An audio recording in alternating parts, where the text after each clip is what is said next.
Hi, this is Jundo. Welcome to Treeleaf. We have a crazy little priest training program here at Treeleaf. I mean crazy in the sense that if it works, we're geniuses. And if it doesn't, well, we're just crazy. I don't think there's been anything quite like it in 2,500 years of Buddhism, and I don't exaggerate. I don't think there are many priest training programs like it today. And it could burst like a balloon. It's a fragile thing. What's so special about our priest training program? Well, you may notice that there are no monasteries involved, and we all are separated sometimes by half a world. I somehow believe that there are good people out there, good people who have a deep and abiding understanding of our Zen way and bring it out into the world, into their work and their families. People who would never have a chance to go to a monastery and in traditional Buddhism would never have a chance to be a Zen clergy of some sort to keep these teachings alive. But I have faith in them. So I think we can do something. We have an at a distance training program. We try to get together when we can, try to go to retreats and buildings and to actual monasteries when we can.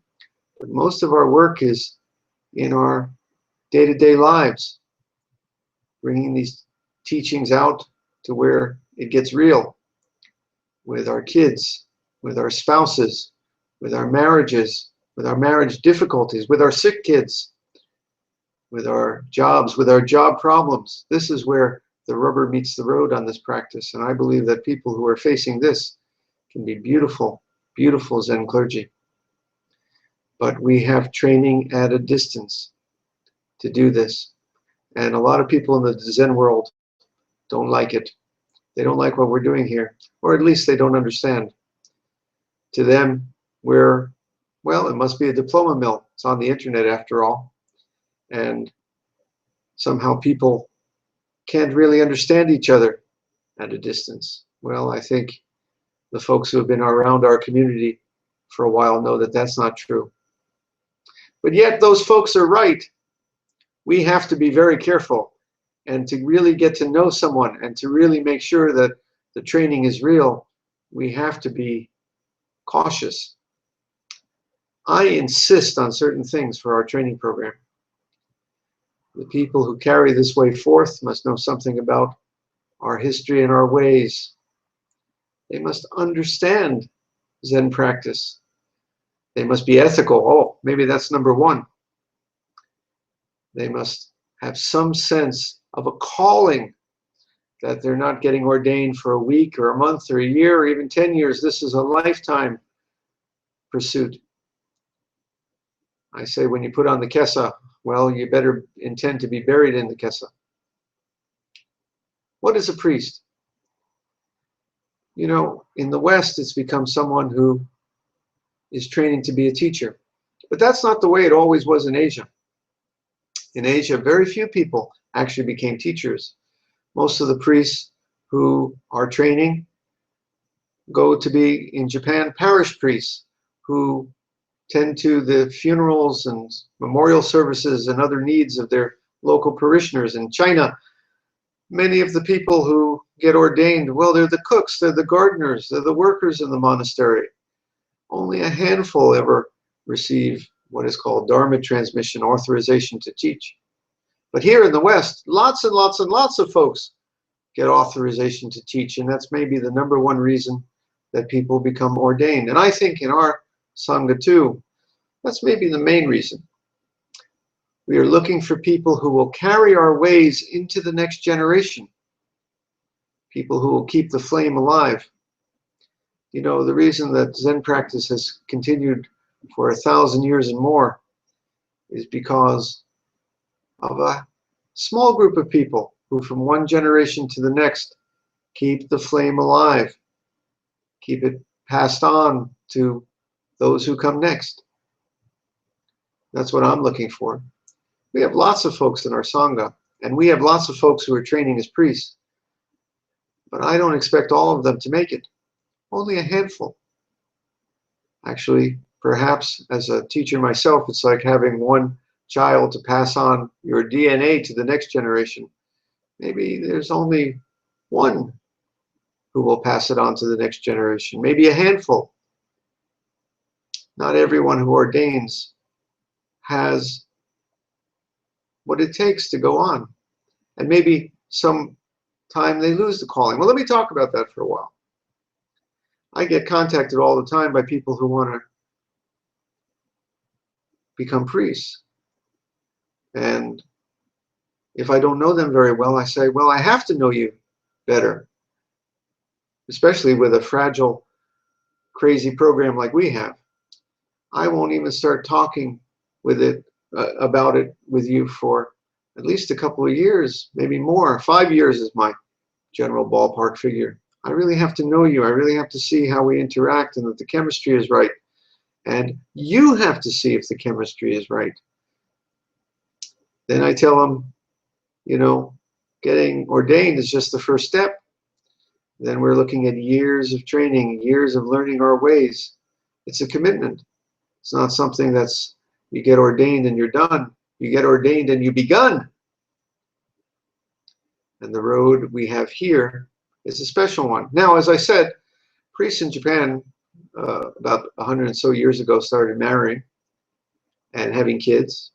And in the West, boy, we've really taken that a step further, if I may say, and brought these practices out into the world. And it's a marvelous thing. Our monastery is our home and our workplace, as I said.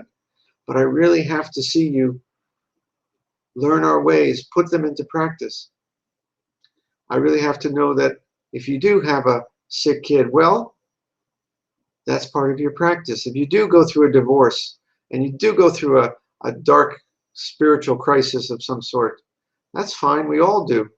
But in the end, if this is a true calling, you must come back and make that divorce, make the grief you're suffering at the loss of a loved one, make the sick child, make the job pressures, make it the basis of your practice. If we're going to do this, what we're trying to do here at Tree Leaf, one cannot interfere with the other. It has to be the soil from which your practice grows. Your teaching, your work as a priest must come from the difficulties in your life.